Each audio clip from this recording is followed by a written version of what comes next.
Can we give big round of applause for our second conference for today's event? Yes, thank you so much. My name is Tommy Prabowo and welcome to the second day of the first ITB Centennial and fourth Planocosmo International Conference on Infrastructure Development. But before we start our second day of our first plenary session, who joined last night welcome dinner? Anyone joined last night welcome dinner? How is it? Is it fun? Bagus! How's the food? Bagus, enak. Oh, you can say enak as well. Thank you. And I heard that so many of you learned to dance our traditional dance as well, right? Okay, so you wanted to join tonight's welcome dinner? Sure, okay. Sekali lagi boleh dong minta tepuk tangannya dong untuk event ini. Terima kasih banyak. We will start our first plenary session on the second day of the first ITB and fourth Planocosmo International Conference. But before we start this event, I want to describe all today's agenda. So today we have two different plenary sessions that will discuss about sustainable regional development, and the second plenary will discuss about GRCP plenary on inclusive urbanism. So before we start our first plenary session, allow me to introduce to you to our amazing moderator and speaker. We have our first moderator, we have Professor Zhao Min from Tongji University over there. And then from the University of Westminster, Professor Johan Wolcher. Where is Mr. Johan? Over here. And I would like to introduce to you our amazing speaker, both from ITB and also from our international speakers. Dari SAPPD ITB, Professor Hastu Prabatmodjo, over here. And then traveling all the way from Florida, from University of Florida, Professor Christopher Silver, over here. And all the way from Tongji University, Dr. Li Zhang. Dr. Li, thank you so much for joining this event. Dari ITB juga, Profesor Haryo Winarso. Pak Haryo, terima kasih sudah hadir. From the University of Sydney, Dr. Paul Jones. Where is Dr. Okay, over there. And all the way from Singapore, from National University of Singapore, Dr. Tim Bano. Actually, how to pronounce your last name? Bunel or Bano? How to pronounce your name? Bano. Okay, Tim Bano. So correctly, yeah, I already Tim Bano. Okay, that's correct. Okay, let's start our first plenary session, right? Okay, I would like to invite to join with me on stage our first moderator. Please make some noise for Professor Zhao Min from Tongji University. Thanks. This is my second term being Bandung ETB. Actually, 4 years ago, Dr. Li Zhang and myself actually participated in the second Planocosmo conference. Actually, we had a very good impression. So this time we bring a bigger delegation of 15 teachers and students to here to share your research. And this morning, this session will focus on the sustainable regional development. We will have international speakers. The host already introduced the speakers, but I want to say a little bit more. The first speaker will be Hastu Prabatmodjo. He is the associate professor at the Urban and Regional Planning Institute of Technology, Bandung. He is the local. Dr. Hastu, he got a degree from US and Australia. He actually visited Tongji almost 20 years ago. So he actually quite know the East and West and China and Indonesia. His topic, I think, also very interesting to us is something about urban and rural development. The second speaker will be Christopher Silver. We met last time 4 years ago. Surprised me, Silver Christopher, he knows Indonesia very well. So he's in some sense, he's more some locals in planning study. So this time he will give a talk about the something related with regional development in Jakarta. So we are very keen to hear his report. The third speaker is my colleague, Dr. Zhang. Zhang is associate professor at my department, Urban Planning Department in Tongji University. He, since his PhD research, he's focused on urbanization. In this moment, he will try to explain the mechanism of urbanization in China. Everybody maybe knows China, since the reform policy, China had a different, big change, either in socio-economic terms and urbanization terms. So a lot of people want to know what's happened behind this kind of growth and urbanization scale. So Dr. Li Zhang probably will give us some account about this change. Now let's welcome three speakers on stages. Let's welcome.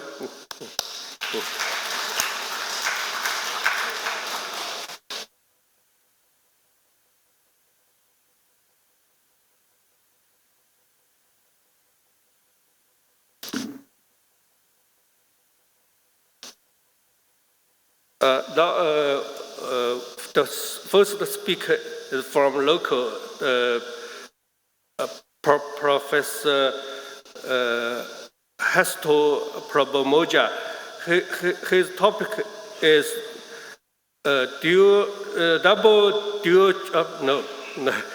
the managing urban and rural dynamics in response to the new urban agenda.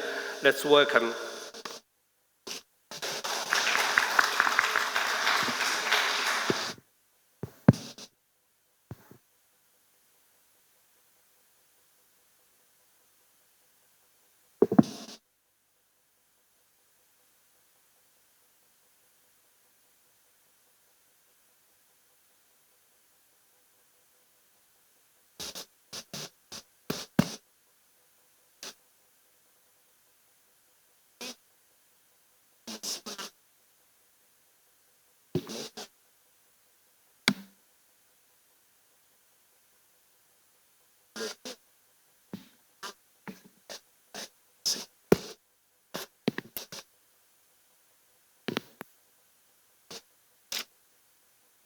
Thank you, Mr. Moderator, Professor Zhao. Good morning, ladies and gentlemen. Selamat pagi, bapak-bapak dan ibu-ibu sekalian.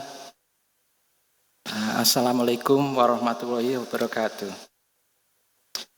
I hope all of our guests have a good night's sleep last night. So all of you hopefully in a good shape and a good health to attend this seminar until tomorrow.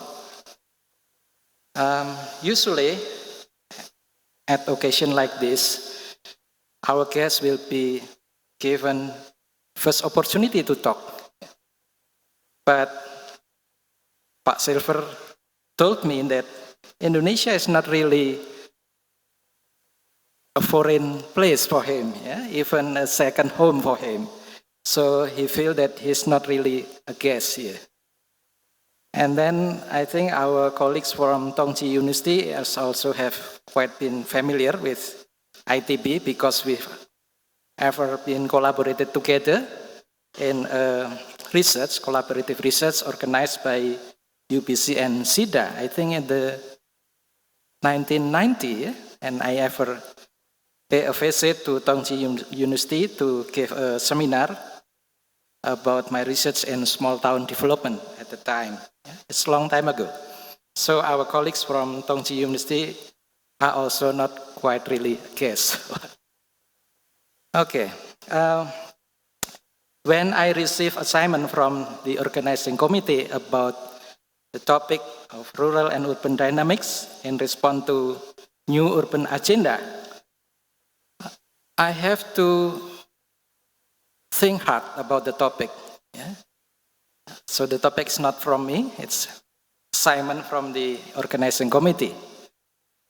I have to think hard because I really still have to find about the connection between rural and urban dynamics and new urban agenda. Yeah? For myself, rural and urban area is a little bit familiar because I'm teaching urbanization and also rural development. So sometimes we are also pay attention to the area of rural and urban. And of course, this area has quite dynamic because urbanization will change this area dramatically. So this area is like becoming an arena, yeah, for the ongoing urbanization, and especially in less developed countries. And about new urban agenda, well, we can quickly find out about what it is, yeah, which essentially an agenda that covers so many goals, yeah, and now has been tried to be implemented in our country. Yeah. But I'm still not quite clear about the extent to which this agenda has been proceeded by our government to be implemented. Yeah. Maybe there are some exercise in certain place and some action in another place. Yeah. But I'm not sure whether rural and urban also becoming focus for the new urban agenda in our country. Yeah. So at this stage, I'm still not quite clear actually, yeah, about the relationship between rural and urban and new urban agenda. Yeah. So therefore, what I want to present is actually more or less based on the literature that I obtained from several weeks spending time to prepare this topic. And so therefore, I think this topic is still open for many thinking and also open for many research in order to understand better about the situation in urban, in rural urban, in relationship with new urban agenda. Yeah.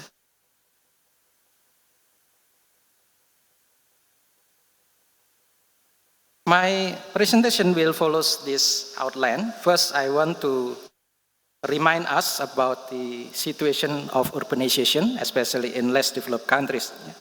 And I see that urbanization becomes some kind of background, becomes some kinds of stimulant for new urban agenda. It also brings many implications, many changes in rural urban area. So it is very important for us to understand the occurrence of these changes. And the second, we need to understand about rural-urban situation, especially in less developed countries. And we know that rural-urban is some kind of transition area between rural and urban. Sometimes it is quite clear, but sometimes, in many times, it's not quite clear how we define it properly, yeah, because it's always changes, it's always transforming. And then we need also take a look about new urban agenda as a direction for wide-ranging policy, not only for urban area, but also for rural-related settlement also as well. Yeah. And then the last thing, I will ask all of us to think ahead about the possible direction, possible action, in order to reconcile, in order to bring better relationship between new urban agenda and the changes in the rural and urban.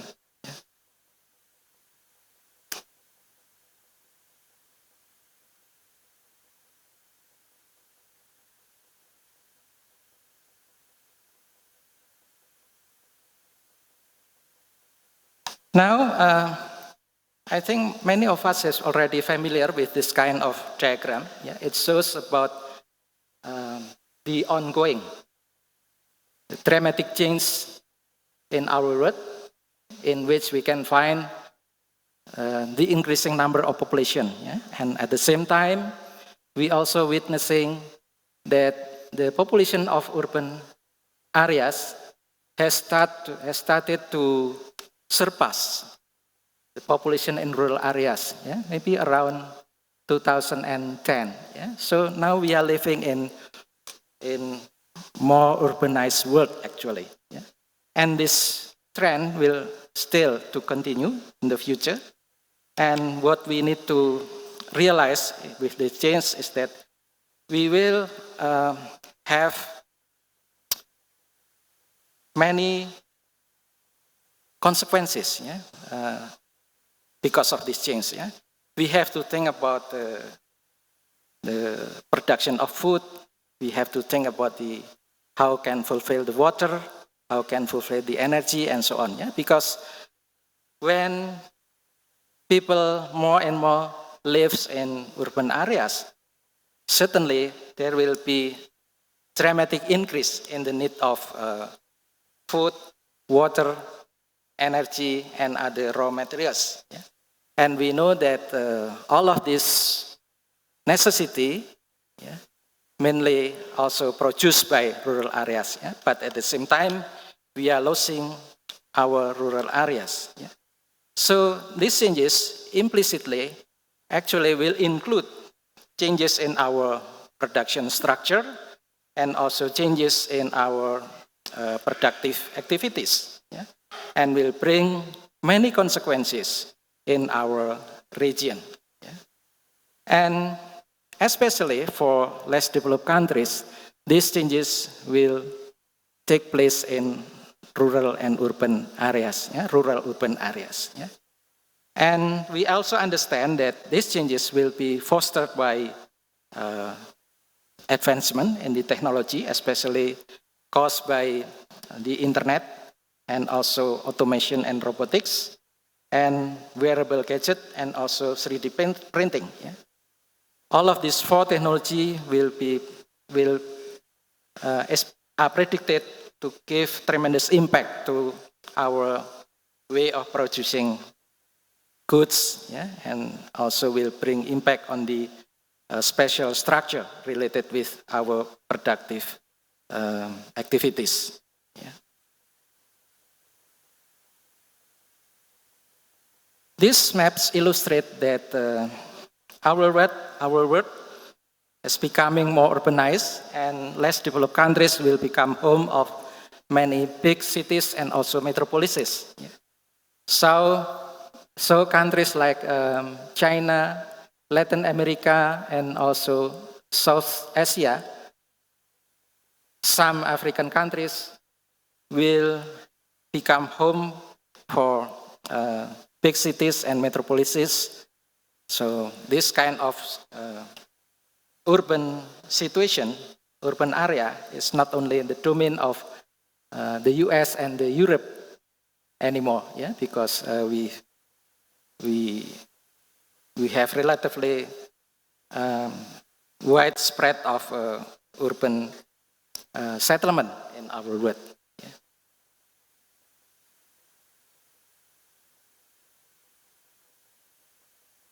Now, these are several indications of our problems, yeah, related with urbanization in our world. Yeah.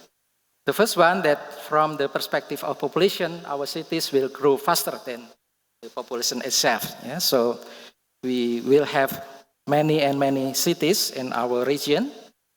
And at the same time, we will have more and more cities with more than 1 million inhabitants. Yeah? In the year of 2000, for example, we have more than 300 cities with more than 1 million inhabitants. Yeah? And at the same time, we have problems that 1 billion of people still live in urban slums. Yeah? So this must be one of important targets for new urban agenda. Yeah?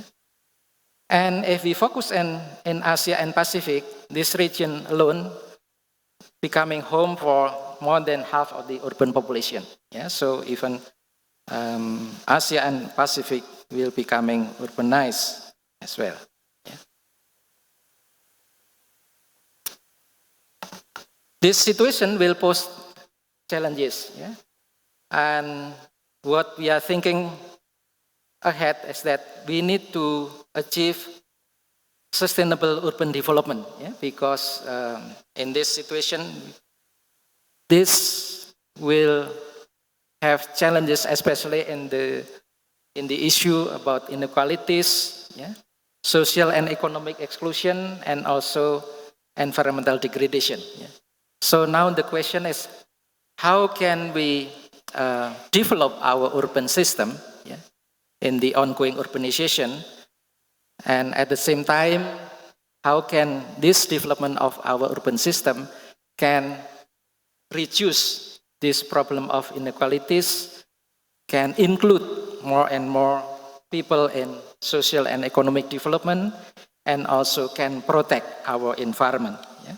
And we will see that this situation also becoming important focus in the new urban agenda.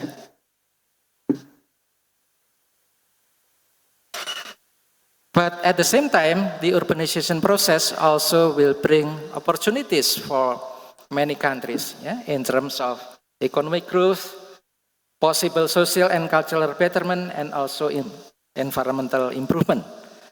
But of course, these opportunities still depends on the effort that's undertaken by government, private sectors, and communities as well. And we also need to remember that there are possible effects of urbanization. Sometimes urbanization bring benefit because it might foster growth in our economy, but it is also possible that urbanization might proceed without economic growth. Yeah? And there are some possible factors that are affecting this situation. Yeah? If we expect that urbanization can also foster economic growth, then maybe we can rely on increasing agricultural productivity. Maybe we can use industrialization as engine of growth. And also maybe we can rely on resource extraction and rely on urban agglomeration itself. Yeah? And if we can play these four factors intelligently, then hopefully it will produce economic growth in our region and in our country. But sometimes urbanization might also proceed without growth, without bringing increasing economy, because urbanization might also take place with the help of urban technology and urban amenities. Yeah? So maybe technology changes in our urban system, situation of amenities also improve in our urban system, yeah? But these changes will not bring significant impact to our economy. Yeah? And then at the end of this possibility, we are still questioning how can this urbanization can reduce the poverty in our region, in our country. Yeah? And we have to be carefully guided the process of urbanization so it can produce the intended positive impact to the economy.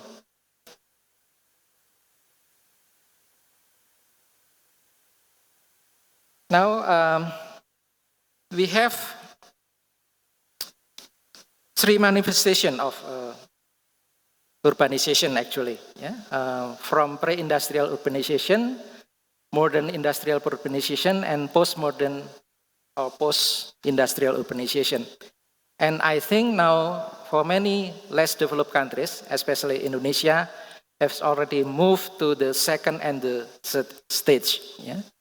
And of course, this kind of process will sometimes produce confusion, yeah? Because we don't really understand about the process itself, and also we don't really understand about the impact of this manifestation to our economy and also to our society. Yeah. But anyway, this process still occurring, and we have to be carefully watch about the process and also the consequences of this different manifestation of urbanization.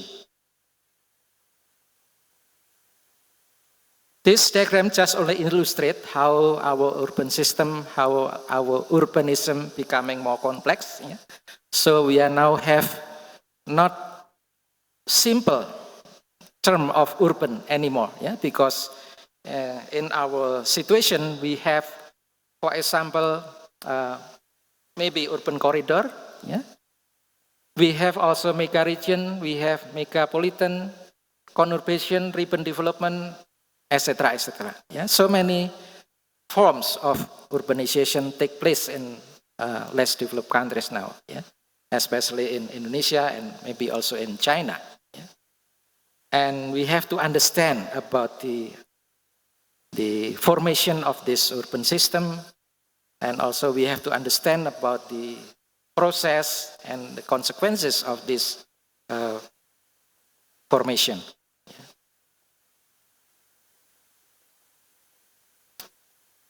Now, if we move to the arena of rural and urban, where we can find dramatic changes in the region, yeah, because of the urbanization, yeah, I think rural and urban is one of the area that has dramatic changes. Yeah.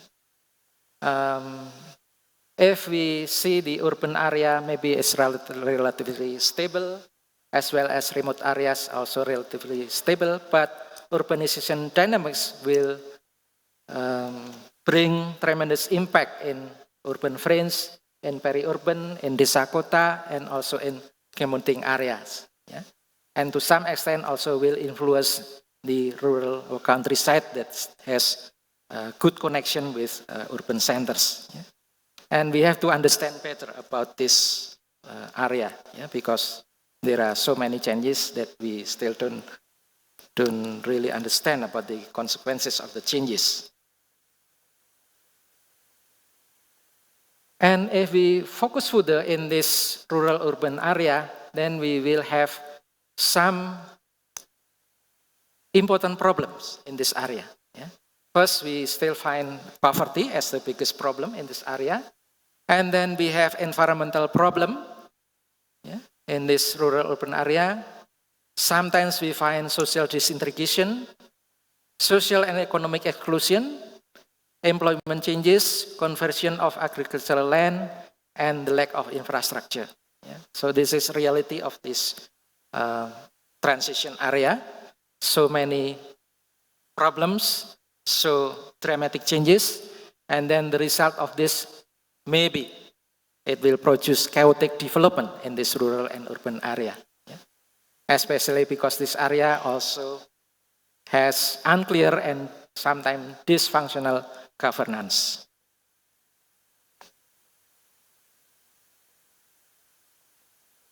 Now, if we take a look at the new urban agendas, there are some important points of the NUA actually. The first thing, the NUA has some kind of background, which is we move from MDGs, Millennium Development Goals, as the main goals of development into SDGs, yeah, as the background of new urban area. And then the second important key for new urban agendas is that this agenda want to put sustainable cities and communities into a center, yeah, into part of the game of the sustainable development. And so this action actually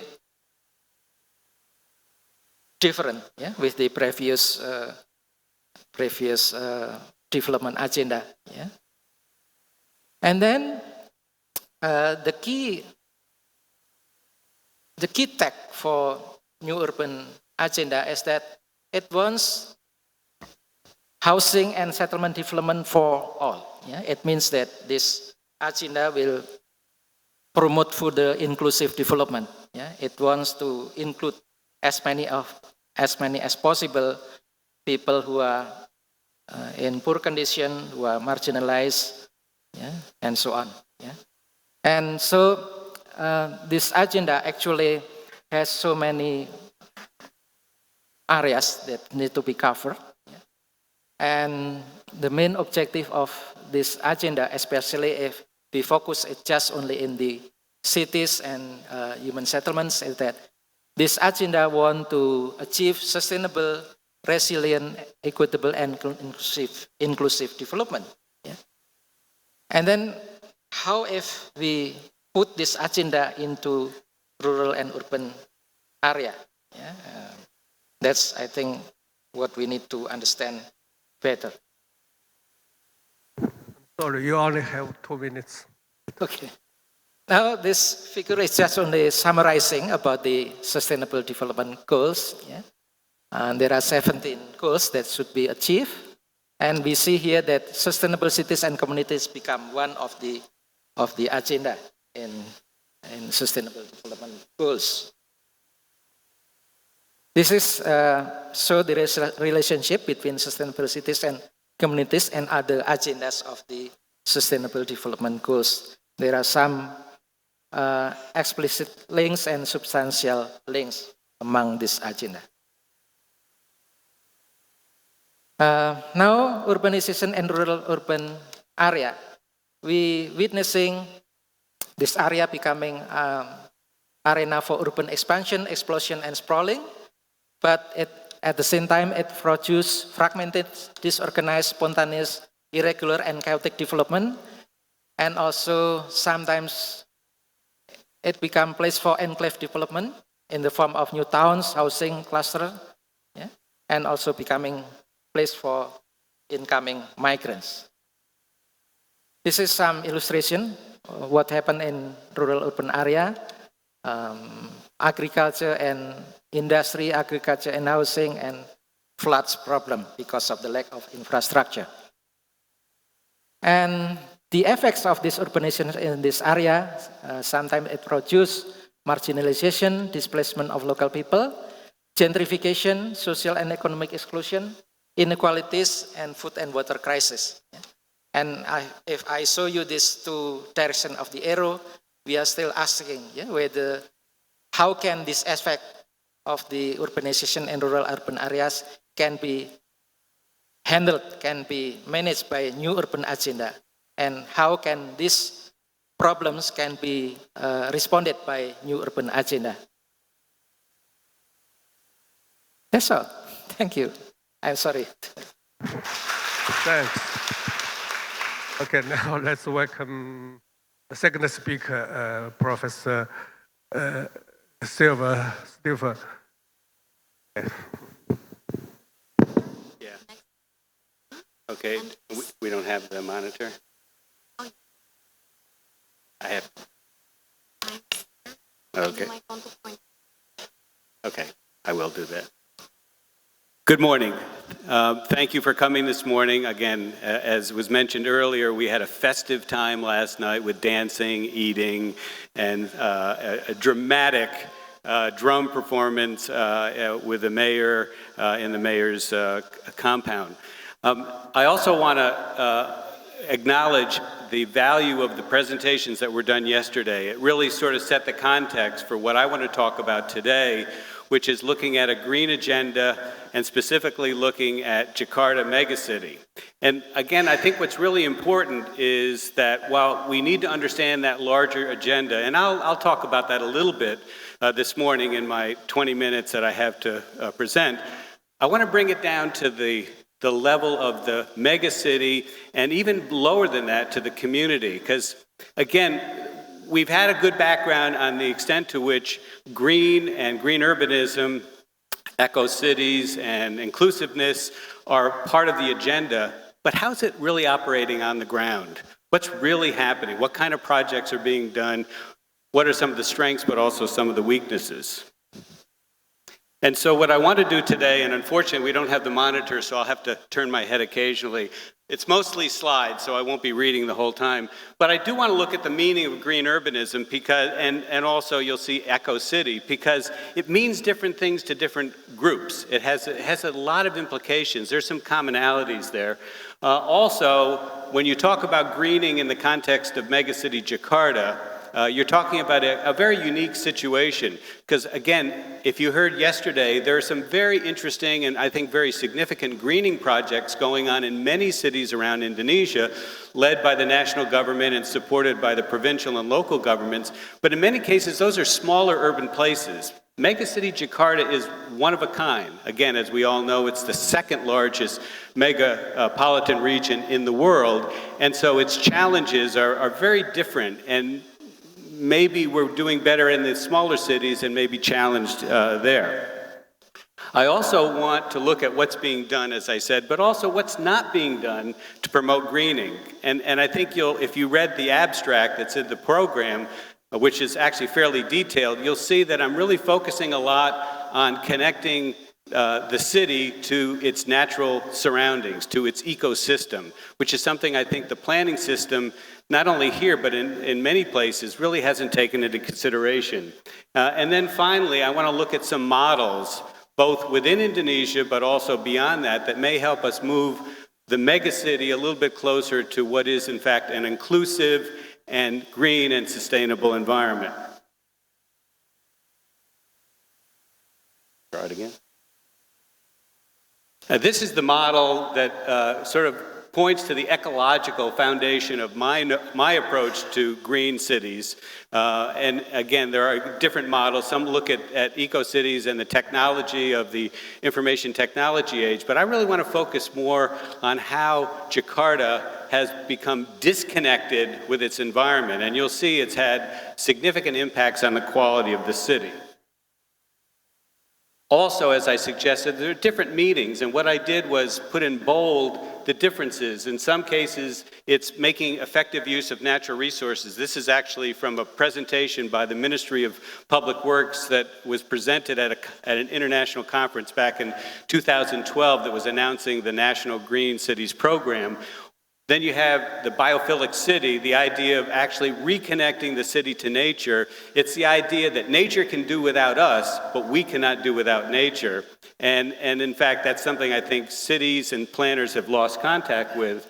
Jeannie Birch will be here tomorrow to talk about the new urban agenda, but her work is really focused on the impact of urbanization and trying to regulate carbon emissions. And then the last one I think is very important because green cities are also about cities that are inclusive. And so I use the word democracy in small d to recognize the fact that the green agenda also has to serve everybody. I think I went too far. Yeah. Okay. Anyway, what I listed here are, these are again, the international organizations, the donors, and again, you had a great presentation from the ADB yesterday, who, again, green is on everybody's mind. It's the probably the most widely talked about topic. I saw it on the toll road on the way from the airport here, green this, green that, green this. Actually, I didn't see any green roofs, but anyway, I'll get to that in a second. The Asia-Pacific Economic Cooperation has actually set up some fairly rigorous standards. Not that every city has to meet those standards, but it begins to set the bar much higher, I think, than many countries have been able to set so far, sort of connected to the new urban agenda, but even taking it beyond that. And also creating this healthy balance between nature and the natural environment. And again, the ADB, again, it's on everybody's agenda. It's critically important. And this is actually a brief discussion of the Eco-2-City program in terms of how it's being operationalized in cities throughout Indonesia. And again, as I suggested, there are some really fine examples in some of the smaller cities. In the case of Jakarta, I think in many cases it's not quite as significant. Also, again, Indonesia has, in policy, especially from 2007, we could go back further, but from 2007, there's been a whole series of legislative efforts to try to, again, push greening largely in terms of open space, largely in terms of making green space part of the comprehensive planning for localities. It's a very good thing. I'm not criticizing that at all, but it is only one small dimension of what we talk about in terms of green urbanism. As a historian, I've looked at how Jakarta developed from the water city of Batavia back in the 17th century up through the present. And what's important about these images is the scale of transformation. If you look at the scale of transformation and you start looking at the historical documents, Batavia, that became Jakarta, was intimately connected with nature. And you'll see that in a moment.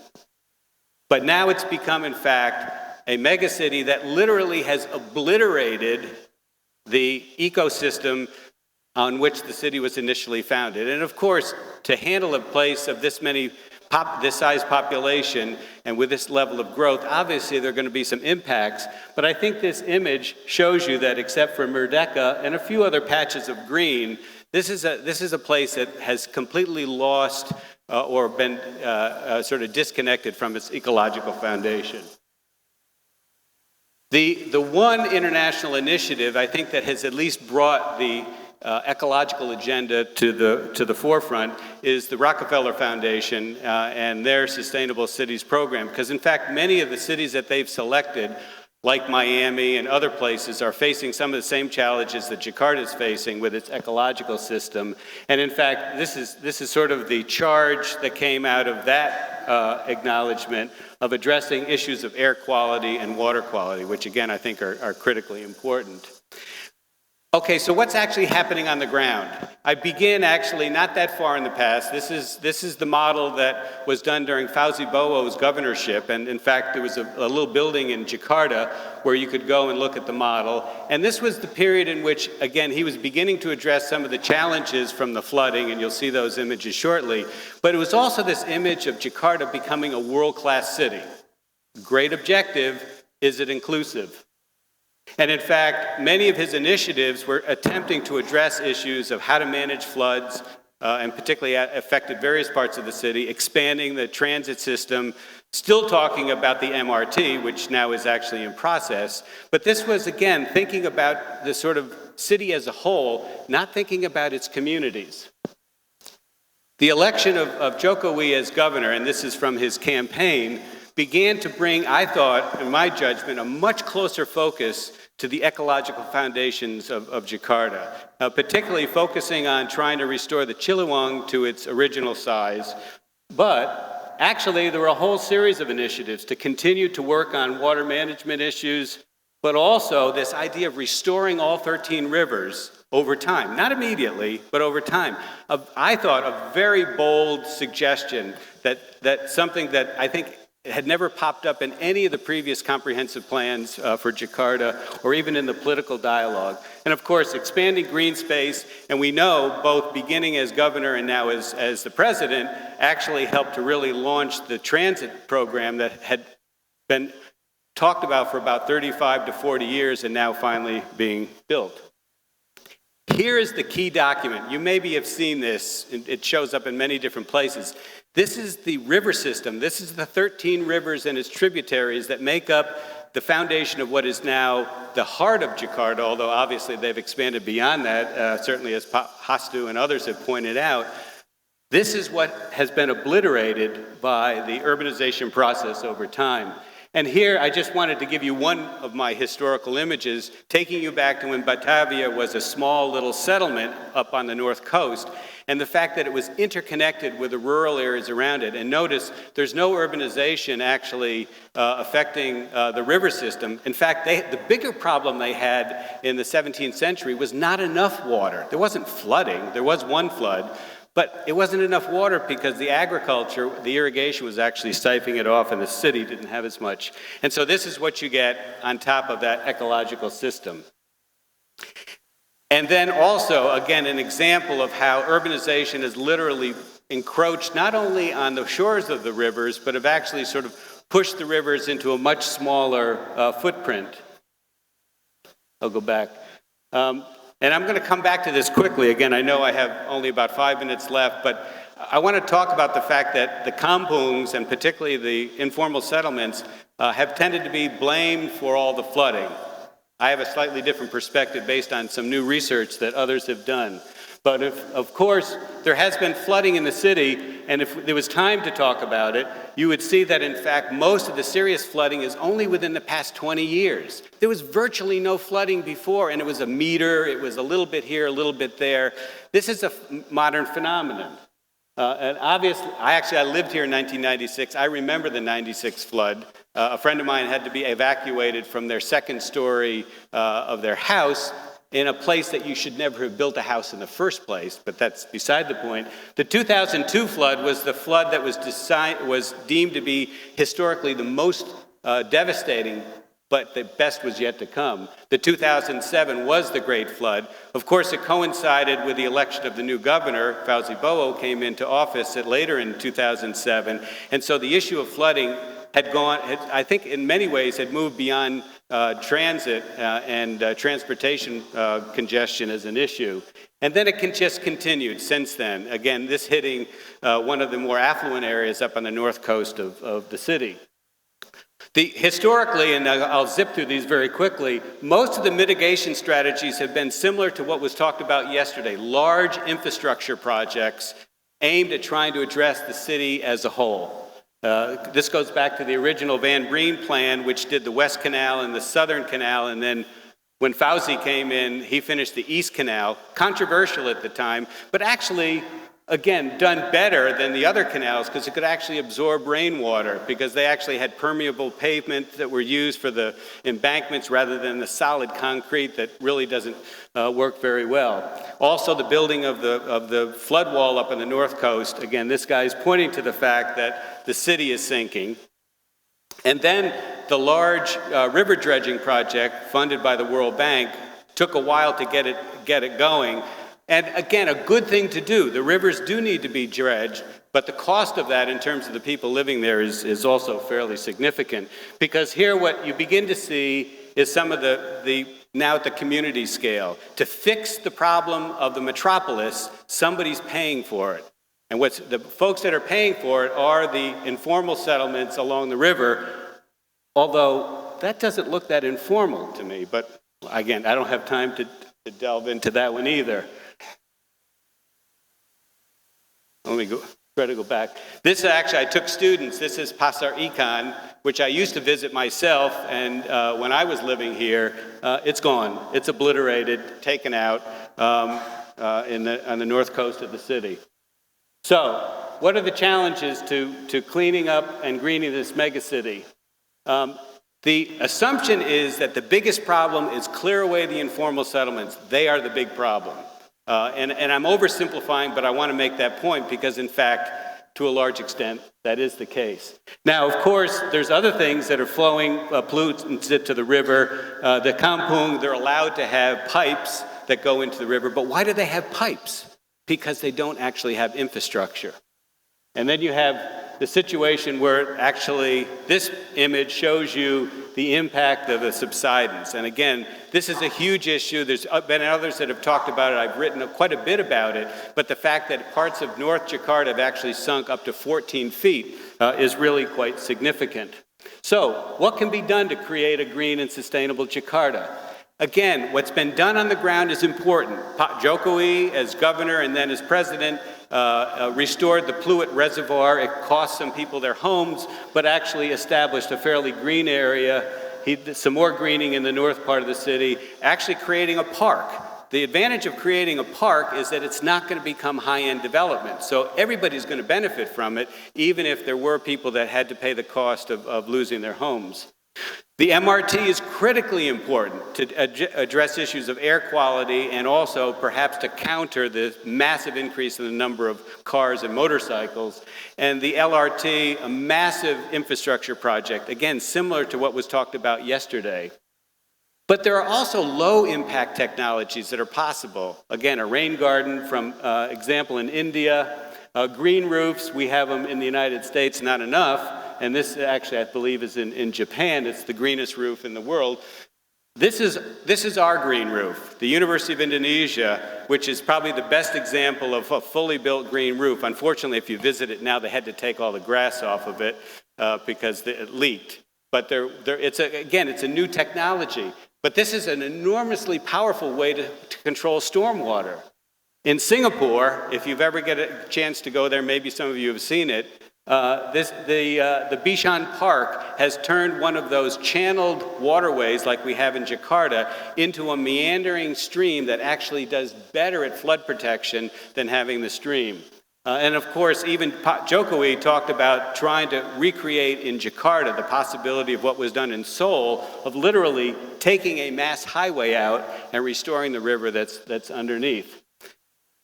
I mentioned before that there's been a tendency to sort of assume it's the informal settlements that are really kind of the crux of the problem, so we need to clear them away.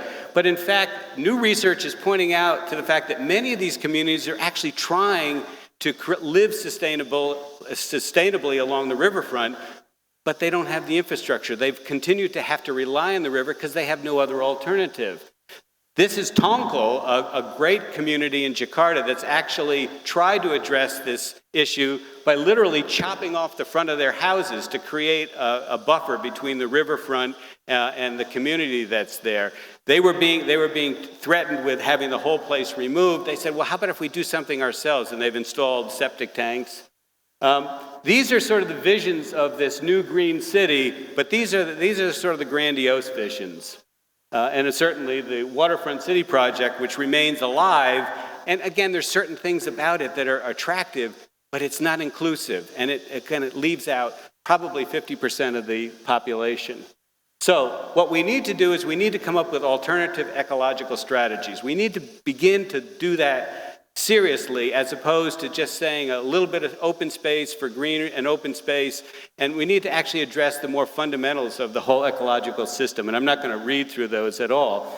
But I want to show you a model from Hammarby Sjöstad in Stockholm. Obviously, a smaller city, not a megacity, but a big city. And this development, while it's not aimed at the lowest income, is actually a mixed income. It's along a major riverway. They've incorporated the river into it. It's possible to do this more inclusive kind of development, but there has to be a will. There's also, this is actually an architecture firm in Jakarta that has come up with this image of made in Jakarta, of actually, why don't we shoot higher for the riverfront, not just clear them away, leave the land, perhaps for new high-end development, but come up with something that will serve everybody. Again, someone has to pay for it, but people can actually use the space like they did with the park down in Pluit. What I promised in my abstract that I would offer a suggestion of action. And what strikes me is what we need is to restore the fundamental notion of the Kampung Improvement Program, but do it from a green perspective. Again, those of you who are familiar with what was done in Jakarta from the 60s, 70s, 80s recognize how valuable the Kampung Improvement was to create much more livable communities in Jakarta, in Surabaya, in Medan, and other cities in Indonesia, but to do it from a green standpoint. Moreover, the difference is that we actually have new technology that makes it possible to operate the micro scale. The people living adjacent to the rivers need a place to live, but they also need a plan. And in fact, what they've been treated as, in my sense, is an abstraction, informal settlements, not as the people who actually live there. So what we have is we have the same city, but we have two very different worlds. And let's consider their needs. Thank you. Thank you. The time is very well given. Okay, now let's welcome the third speaker, Professor Dr. Zhang Li. Yeah.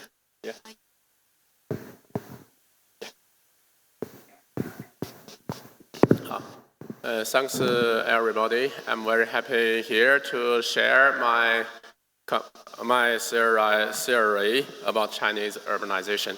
We know everybody cares much about Chinese increase, Chinese fast GDP, Chinese faster urbanization. So today, let me take you to have a look what happens in China we can see this line. This line shows Chinese urbanization level increase from 1949 to 2015. We can see from 1978, China enters a very, very fast increase of its urbanization from about 20% to near 60% now. That's not all. At the same time, Chinese GDP increase is very fast. The average increase ratio is about is more than 5% or 6% per year. At the same time, the world GDP increase is much lower, which displays in a green line. China's GDP increase is a red line. The green line is the world GDP increase. We can see in those about 40 years, Chinese GDP increase very, very fast. Not only the total GDP increase fast, our poverty percentage decreases very, very quick. From near more than 90% poverty to now less than 3% poverty by 2010's United Nations standard.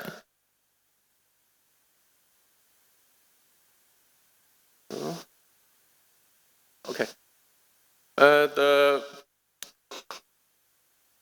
The number, the quantity of per capita GDP from $222 in 1978 to near $8,000 in 2017.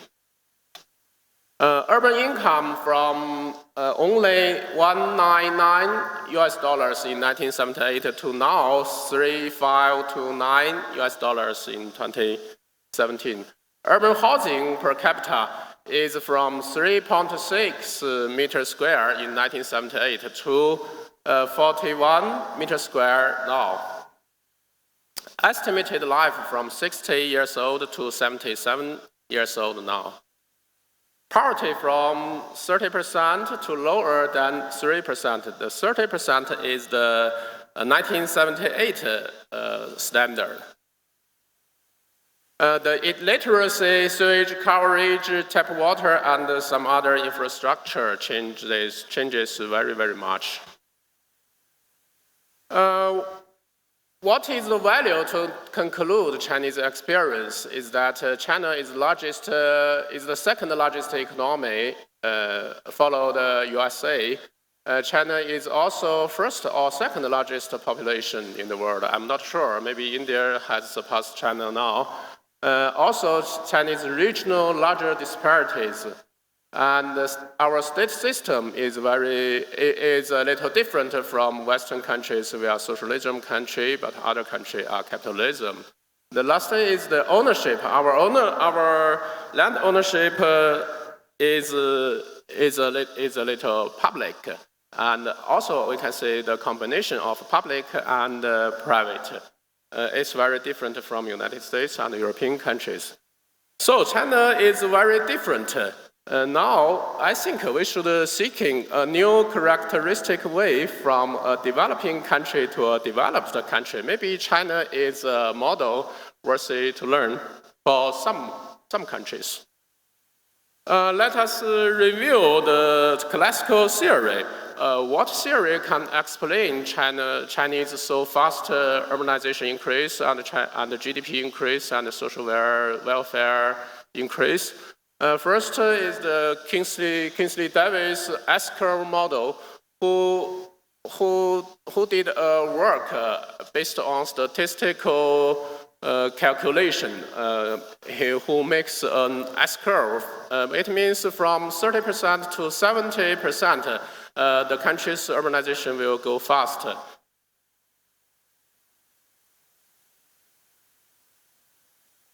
Second scenario is based on Kingsley Davis theory, which was done by United Nations researchers, scenario and sequence economic model. they also calculate some data of different countries. But we see this map. The horizontal axis is the per capita GDP. The vertical axis is the urbanization level. We can see the left part between 5,000 to 10,000 US dollars per capita. In those areas, many countries' urbanization level distributed there, higher level or lower level. So from this map, we cannot conclude what is the relationship between urbanization and GDP increase. This map shows a complex urbanization increase and shows the relationship between urbanization increase and average GDP in G20 countries. We can see United States, Germany, England, Japan, and other countries from different years starting their faster urbanization increase. We can also say the green area are all developed countries. They experienced a very fast increase after 30% also. But for most or nearly all middle-income countries, their GDP increase fell into a trap, maybe middle-income trap defined by United Nations 10 years ago. But how about China? China is also falling into this named middle-income trap. But China's GDP increase is continuing increasing. Chinese urbanization continues increasing, continues going.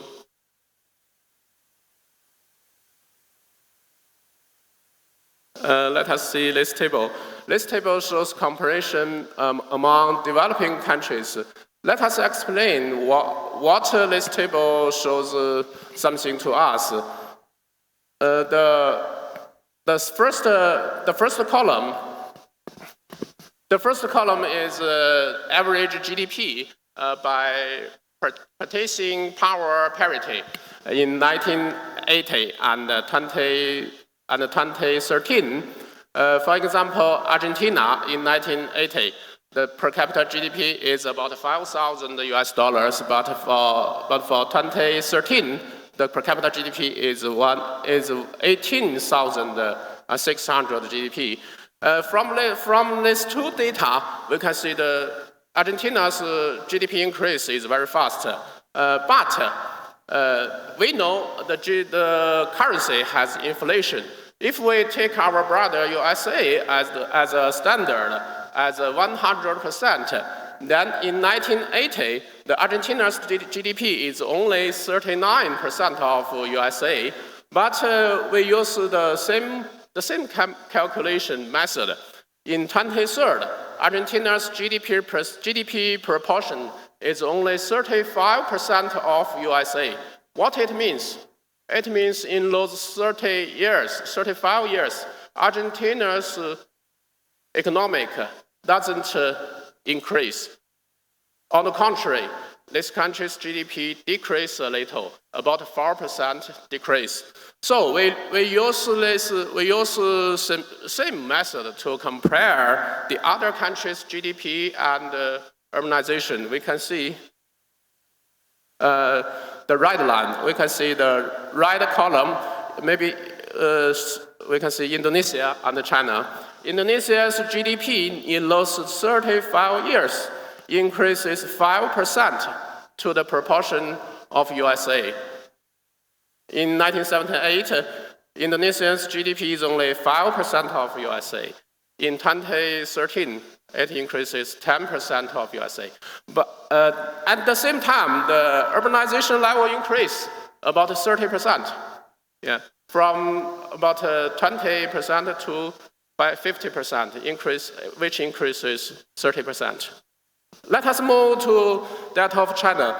China's GDP in 1980 only more than $200 US, but in 2013 near 10,000. Yeah. The proportion to United States is from 2% to 19%. The increase is 17%. Yeah. At the same time, our urbanization level increases 35%, from 19% to 54%. Yeah, we can understand, now we can understand this table's data. Yeah. Let us move to the upper part. Upper part displays the Latin American large countries.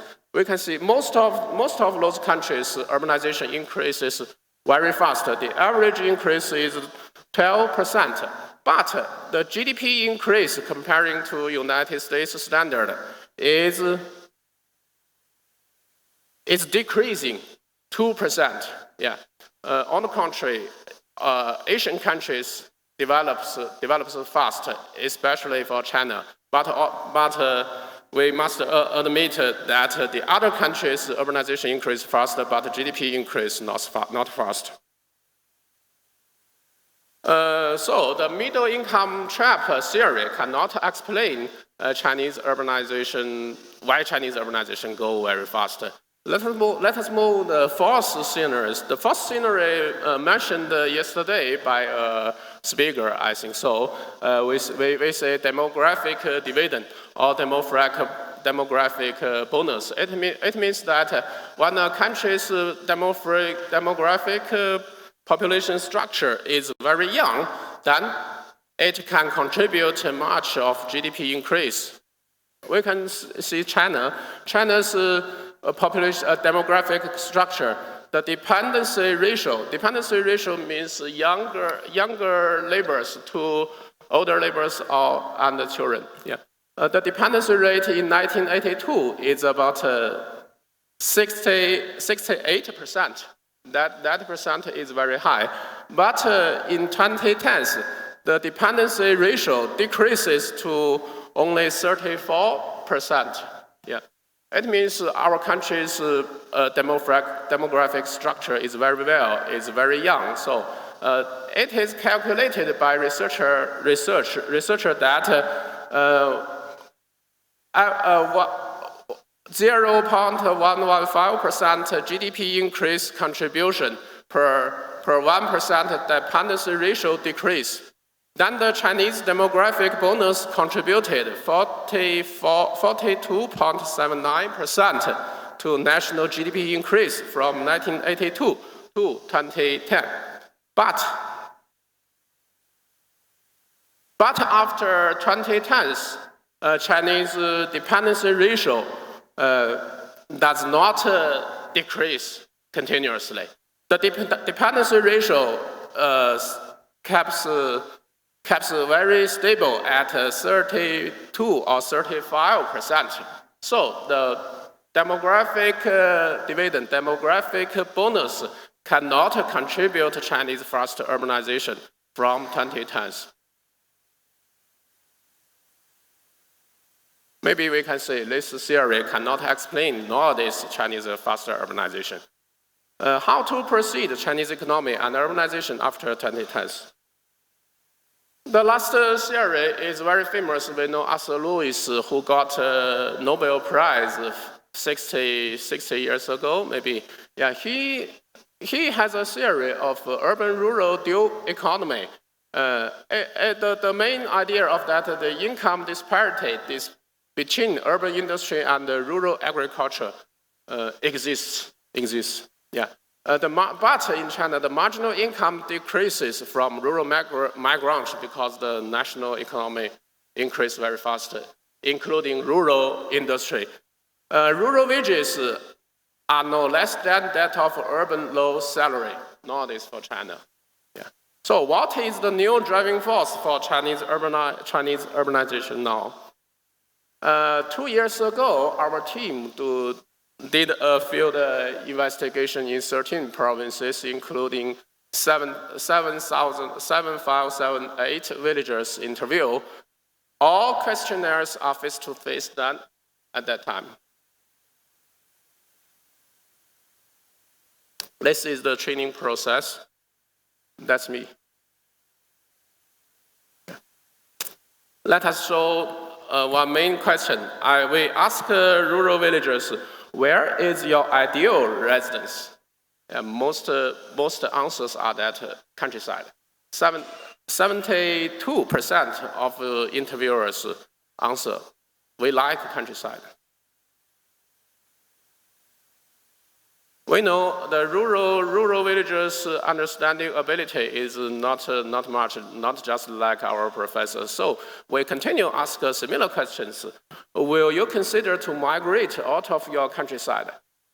Yeah, that 83% say that we don't want to move. We like staying at the countryside. We can say about 80% of rural residents like their rural environment, maybe. But we continue to ask, where do you hope your next generation to live? The answer is very different. Only 12% of them say we like our next generation to live countryside, but the other 88% of interviewers say we don't like our next generation to live in countryside.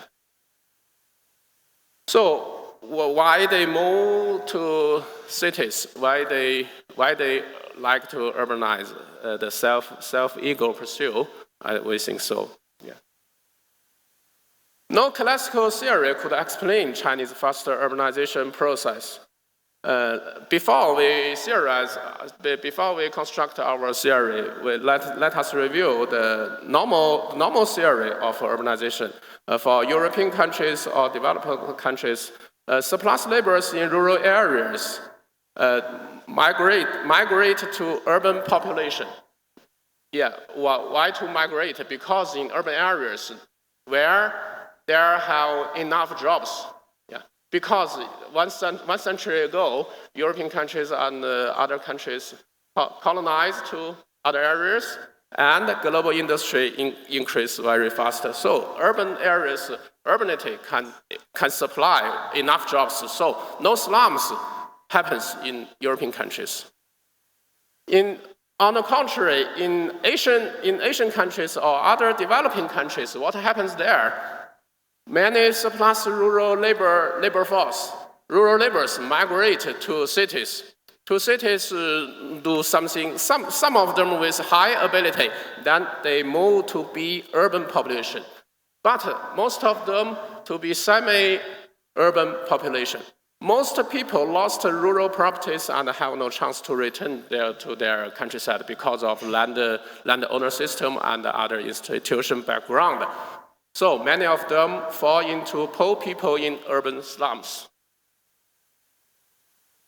Like the picture shows bottom. Yeah, we photoed at Northern Asian countries. The theoretical construction related to China, we can see some keywords. State, market, quantity, quality, globalization, top-down, bottom-up, endogenous, exogenous, tradition, culture, revolution, it all. What is Chinese model? We say we construct a theory about double dual-track transitions, a theoretical framework from Chinese 40 years urbanization. First dual-track is our state system from state to market. Yeah. Plus the background, globalization, and endogenous institutional reform. The second dual track is happened in recent 10 years also. Yeah, which means that quality from quantity increase to quality improvement, and the same plus the background is the exogenous competitiveness and inner restructuring institutions. And this is the framework. The most important policy is Chinese hukou system. Chinese hukou system restricted Chinese rural migration. They can, before 1978, who cannot migrate freely, yeah, because our national control system. After 1978, they can migrate to cities to seek jobs, but they cannot get same social welfare to urban people. Yeah. When they have enough ability, they can seek urban hukou, seek urban registration, seek urban higher level jobs. If they have not enough ability, they would return to their countryside. So in China, even many people migrating from rural areas to urban areas, but most of them do not fall into urban slums because they have a very strong rural hometown supporting him. So some just shows that the line. We can confirm it. We know in 28 global financial crisis, many urban people lost jobs. But China is very stable because at that time, Chinese rural migrant workers lost their jobs and then returned to their countryside to live, to learn something, to improve themselves. Another institution reform is that the land using right sale in 1989, because China's land ownership is state-owned and collective-owned. Yeah. From that time, the land using right departed from the whole land ownership. Then the government can get enough money from land ceiling, ceiling for using rights, not owner rights. Another reform is a housing reform from social welfare to market. Before 1997, the housing is not a market. It's not a market. It's distributed by their unit, by our government. The central tax in 1999 only dominates 10% of the whole tax. Yeah. But after 1993, the central government improves its share to 50%. Then the central government has enough money, can do anything, such as the high-speed road system, high-speed train system, and other infrastructure.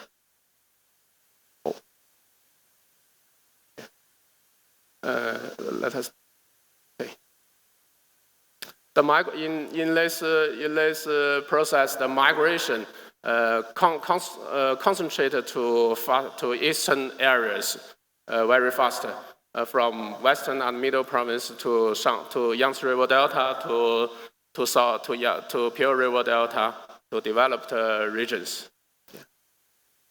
The global 500 companies' income distribution, large city clusters are constructing in China.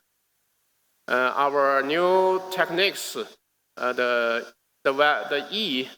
auto logistics, web shopping, and web paying high-speed system are developing. The second dual track of exogenous competitive process is labor cost competition by other Asian countries and weaker environmental regulations, top-down and bottom-up policy design, and global needs decrease. All those things should be faced by our government. So the global competitiveness is increasing very much, very fast. Yeah. Because of time. Yeah.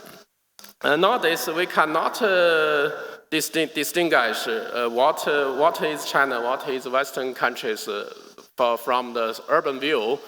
We can say those pictures shows very similar, but Shanghai, New York, London, Tokyo, yeah, at the nearly same level. But at rural countryside, This is also in China. Yeah. This is in South Asian countries. Yeah. There is no different, those of them. Yeah. The last page. In 2013, about 82 million people under the poverty line, but our national target is to decrease the poverty until 2020. Our government want to make poverty disappear. Yeah. It means about 10 million poor people walk out of poverty every year. In 2017, our national government designed a rural revitalization strategy to 2035. It makes a very good blueprint for our country. Yeah. Let us tell.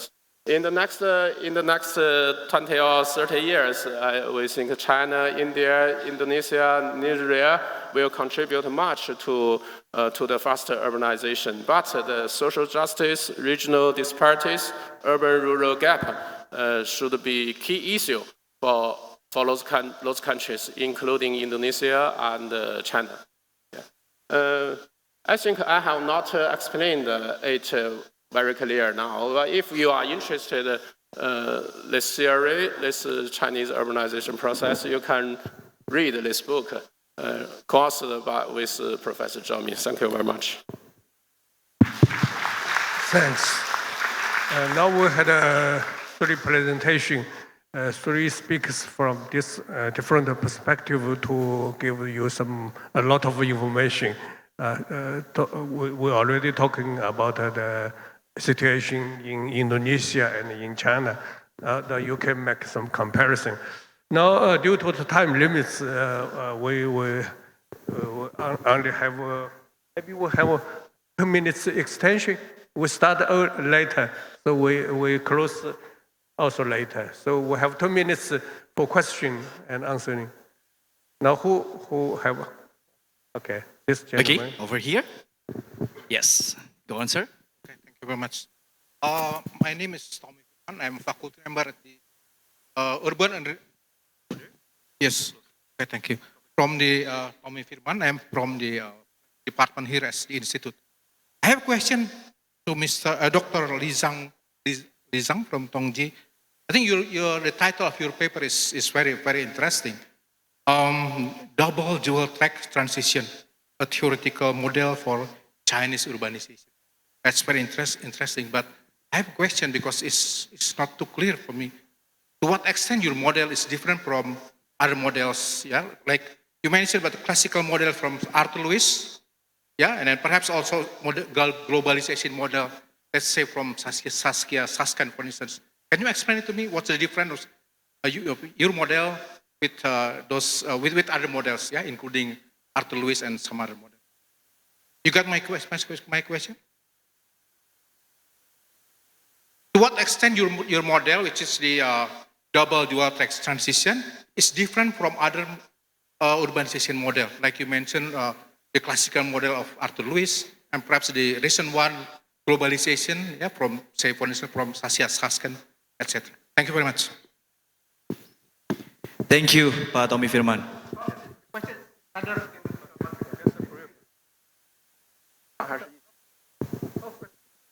We collect first. You want to answer? Maybe all questions. Let's collect the question first. We answer one by one. Okay. Oh, okay, sure. Second questions. Okay, over here. Okay, please identify yourself, sir. My name is Li Qing. I come from Tongji University, Urban Planning Department. I think this morning all 3 speakers delivered quite interesting and inspiring lectures. So I have maybe I want to ask 3 speakers. The first, Dr. Hastu.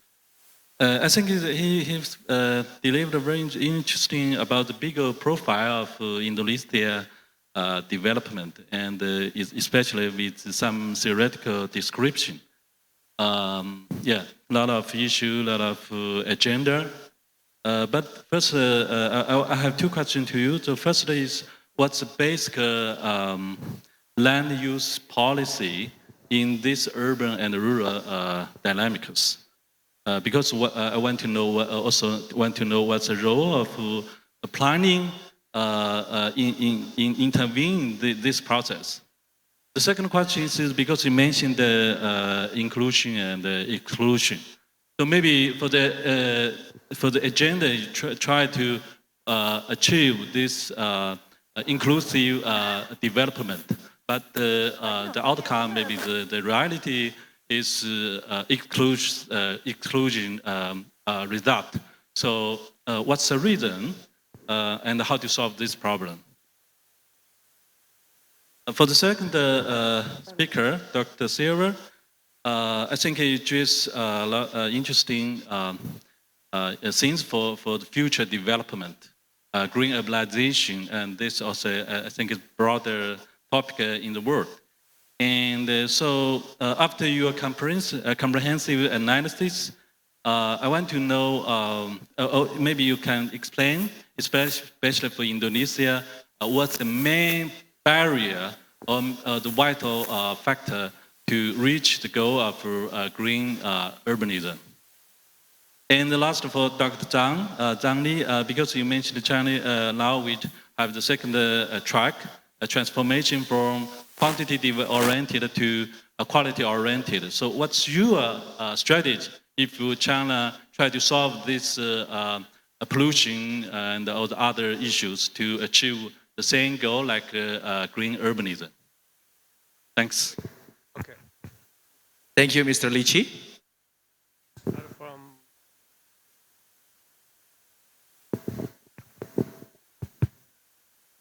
Thank you. But the question, the first thing is about the land use policy in rural urban area. And I think for myself, it is this area is still confusing, yeah, because at one point we understand that this area still include relatively significant agricultural land, and we are in the pressing situation to conserve the land, to preserve the land, because the need for food still increase in our country. But at the same time, the rural urban area also, in fact, is part of the urban expansion. Industry, real estate, and various roads also need to take place in this area. So here we face two contradictory situations. On the one hand, we need to preserve, but on the other hand, we have to face the reality of the changes in this rural and urban.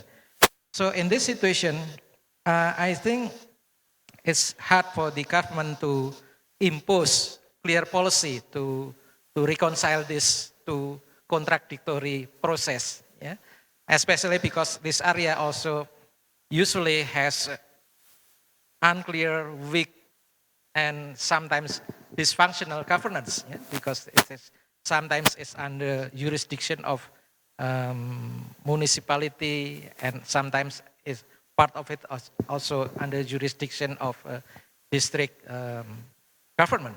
So this is create unclear situation, especially this area also becomes the arena for private sector that needs more land to build housing, etc. So in this situation, given the unclear policy in this area, I think we have to be patient, especially Indonesia, if this area will still experience some kind of chaotic development, uncontrolled development, spontaneous development, but at the same time, in several spots, there are spots we can find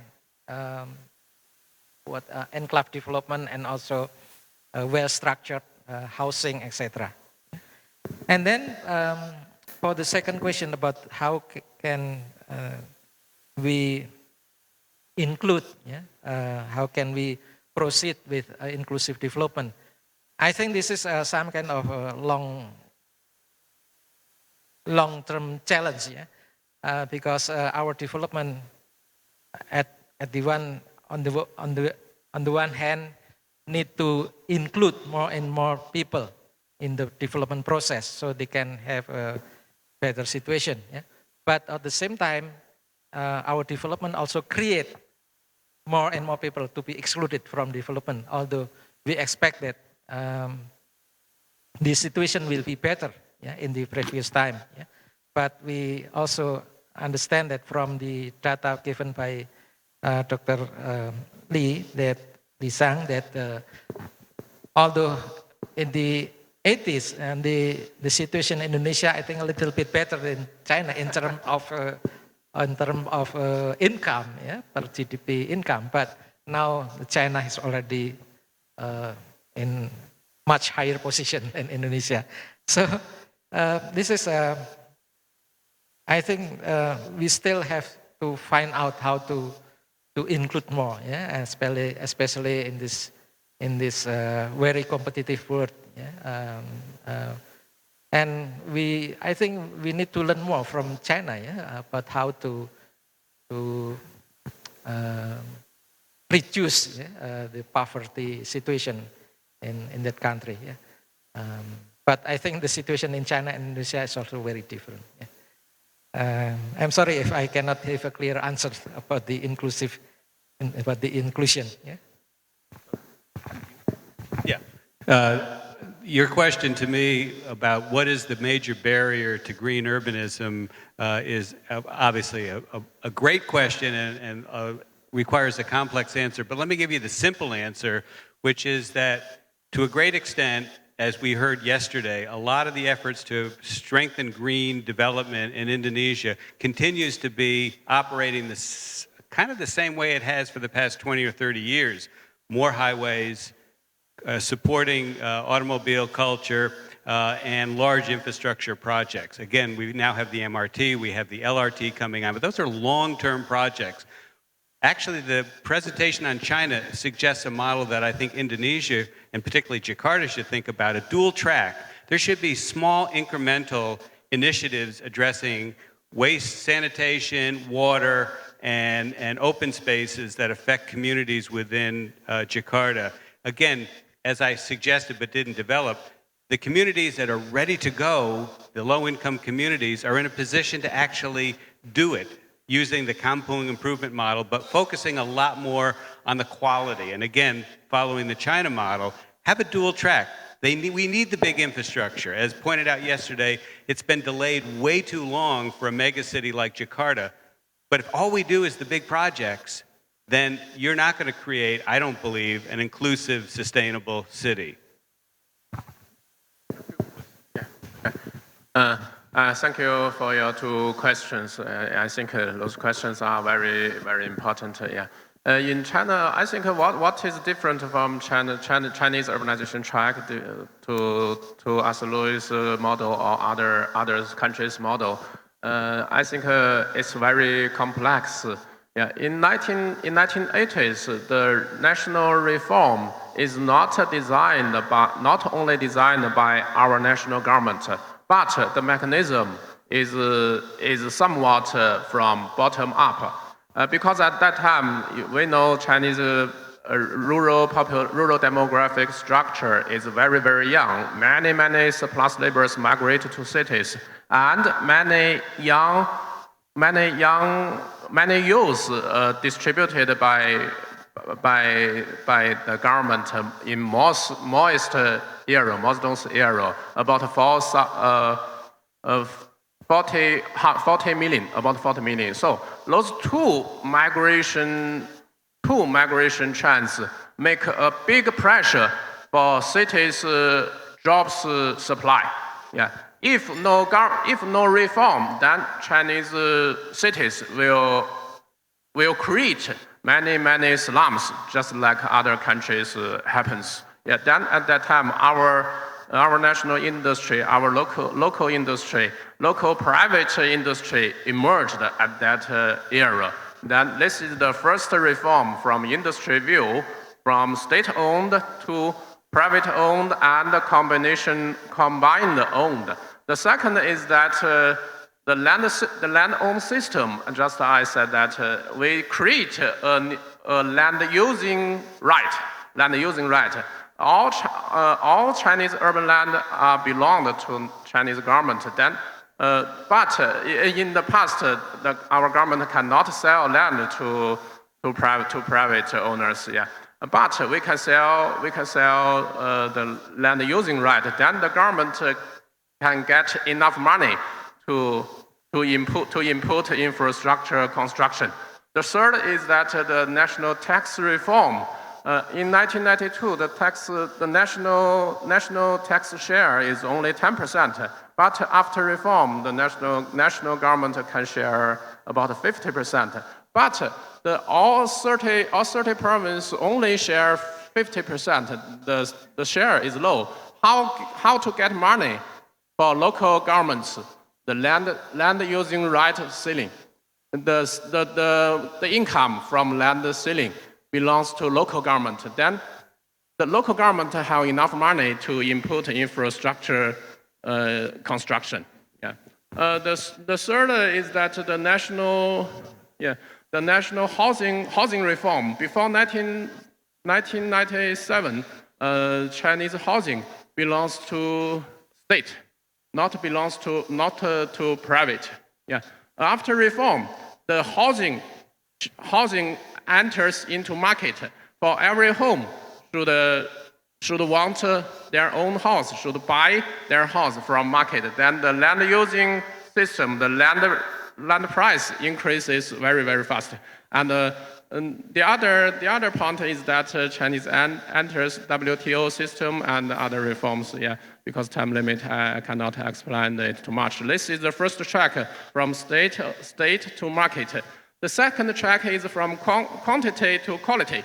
If China continues to increase their quantity of urbanization, then China will fall into the other developing countries' trap.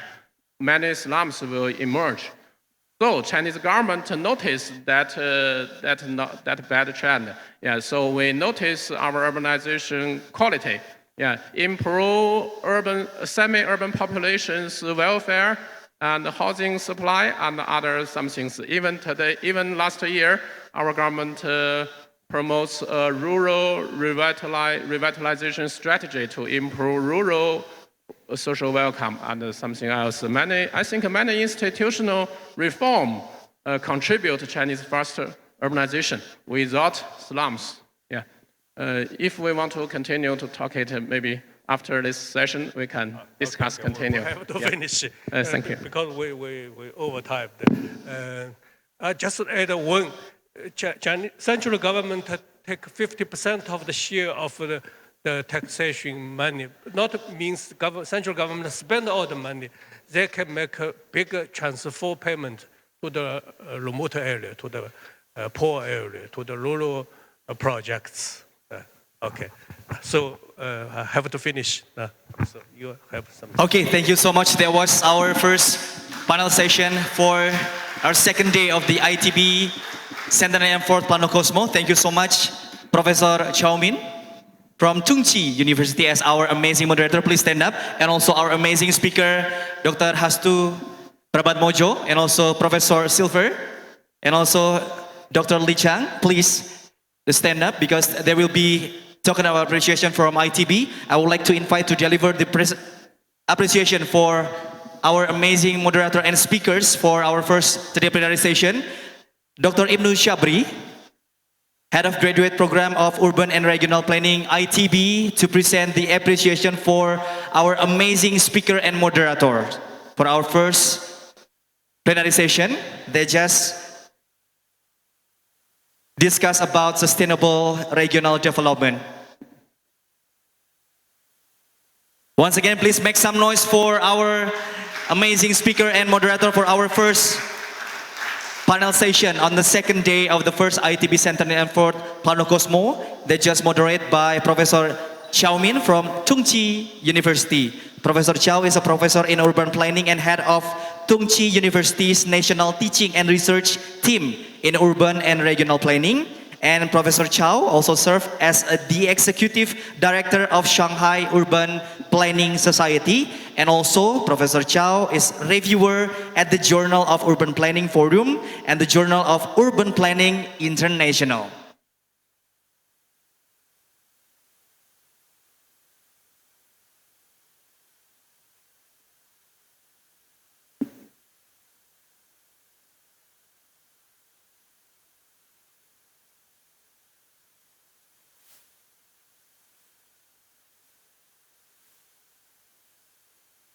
Okay, this is Dr. Ibnu Shabri as the head of graduate program of Urban and Regional Planning ITB, along with Professor Zhao Min from Tungchi University, Dr. Hastu, Prabatmodjo, Professor Christopher Silver, and also Dr. Li Chang.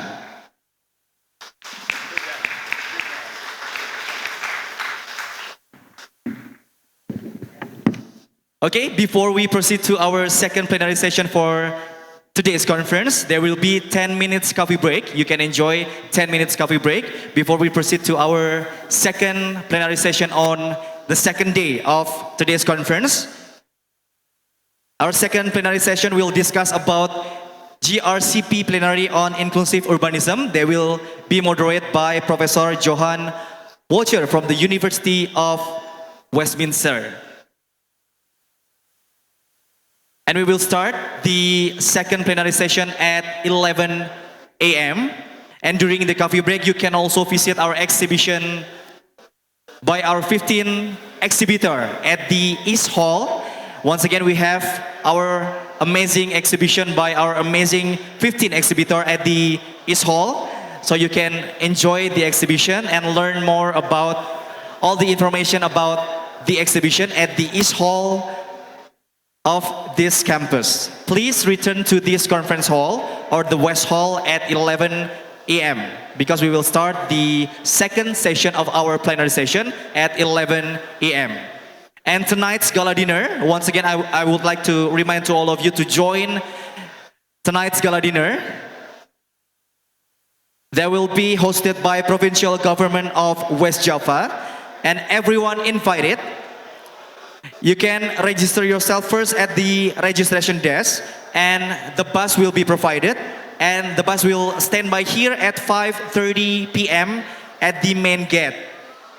At the main gate. So please stand by here before going to the bus together. There will be traditional craft, and you can get special souvenirs from the committee, of course. And then you can enjoy our authentic coffee from Bandung.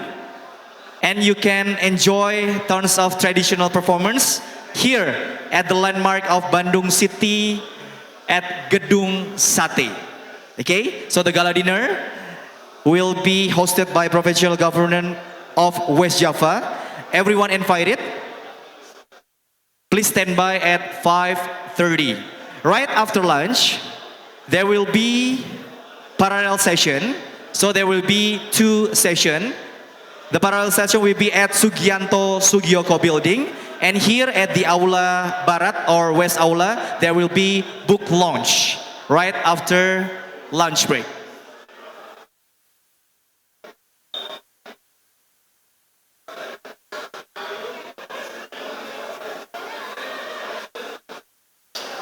So for